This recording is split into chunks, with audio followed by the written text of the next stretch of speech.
हाफिज जी, मसला ये है कि जैसे आजकल लोग जो मोबाइल में ड्रीम 11 नाम का एप्लीकेशन आया है, जो एक तरीके से अगर देखा जाए तो जुआ है।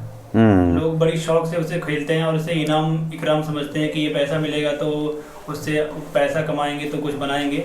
तो ये पैसा हराम है या हलाल है, उसका थोड़ा आप डिटेल में बता दीजिए। देखिए, ये पैसा जो है ये सट्टा है, ठीक है।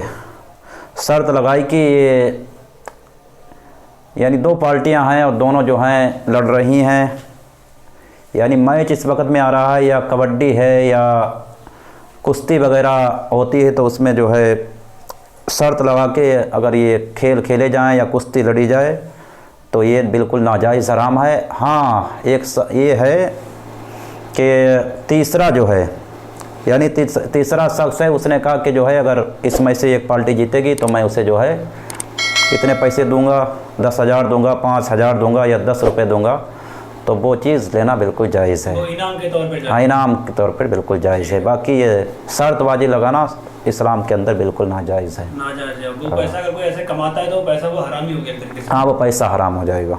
ठीक है। और दूसरा मसला ये, जैसे अजान का जो वक्त होता है, अजान हो रही होती है, तो उस टाइम पे जैसे मिलाद शरीफ हो रही हो या मान लो कोई बात कर रहा हो या कोई अपना गाना गा रहा हो, तो ये चीज़ें कैसी हैं, कितना गुनाह इनमें है? अज़ान के लिए बहुत सख्त हुक्म है। जब अज़ान होती हो तो किताबों में इतना है कि कुरान पाक की अगर तिलावत कर रहे हो तो कुरान पाक की तिलावत वहीं रोक दी जाए। अगर कोई सलाम कर रहा है तो उसका सलाम का जवाब नहीं देना चाहिए। यानी कोई ज़िक्र यानी जो जायज़ चीज़ें हैं सवाब वाली, वो भी उस वक़्त करना बिल्कुल मना है। और हर चीज़ मना है। हाँ, हर चीज़ मना है। और दुनियावी बात अगर करता रहा तो हदीस पाक में आया कि उसका माज़ल्ला ईमान पर ख़ात्मा ना हो, यानी उसकी मौत हो तो शायद इस ईमान भी नसीब ना हो। तो ये बहुत ज़बरदस्त गुनाह है, इससे आप हजरात बचें।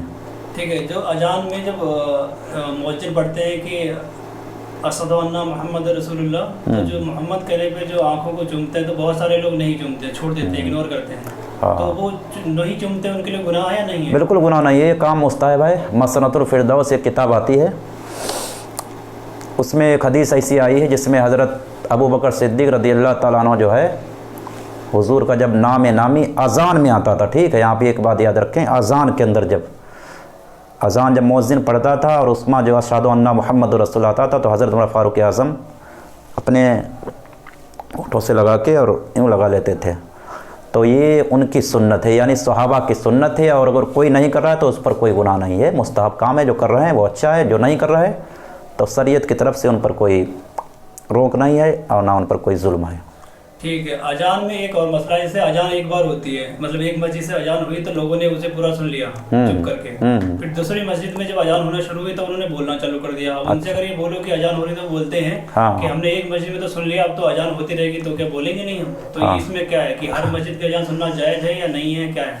शमशेर भाई, वजह यह है कि एक अजान ही सुन, अगर सब सुने तो बेहतर है, बाकी एक अजान सुनना ज़रूरी है। यानी जो अपने करीब जहाँ से आवाज़ ज़्यादा आ रही हो उस अजान को सुनना, उसका जवाब भी देना है, ठीक है। जब मुअज्जिन अल्लाह अकबर कहे तो हमें जो है उसका जवाब भी देना है, यानी अल्लाह अकबर के साथ पढ़ना है।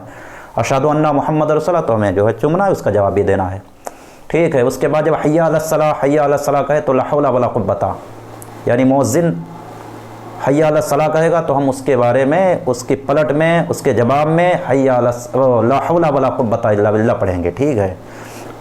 और मस्जिदें 5 या 6 या 4 हैं तो पहली मस्जिद जहाँ से अजान की आवाज़ साफ आती हो, बाकी फतवा शामी के अंदर लिखा है कि जो करीब की मस्जिद है उस मस्जिद को अजाब देना, वो जवाब देना काफ़ी है। यानी उसका जवाब आपने दे दिया तो बाकी अजानें हो रही, अगर सुन लें तो बेहतर है, बाकी कोई गुनाह नहीं है। ठीक है। अगर मान लो गांव में मस्जिदें 1 या 2 हैं या 4 हैं, तो मान लो कोई आपका जानने वाला दूसरी मस्जिद में नमाज के लिए जाता है, वो शुरू से ही वहाँ पे जा रहा था और तुमने उसको वहाँ से मतलब एक तरीके से बहलाया फुसलाया, उसे कन्विंस करके आप अपने साथ ले गए, तो वो आपके लिए सवाब बनेगा वहाँ पर या आपके लिए वो गुनहगार हो गया? ऐसा जो ऐसा पार्टी बंदी में होता है कि शरीयत की कोई ऐसी पकड़ नहीं है। करीब वाली जो मस्जिद है उसमें नमाज़ पढ़ना चाहिए, अगर इमाम में सरई खामी ना हो तब। अगर इमाम में सरई खामियाँ हैं तो बंदा दूर जाकर नमाज़ पढ़ सकता है, उससे पढ़ना जायज़ है। बाकी अगर कोई ऐसे भाई जो है, ये मसला मैंने किताब में नहीं देखा अभी तक, ठीक है, ठीक नहीं कर रहे कोई भी हो।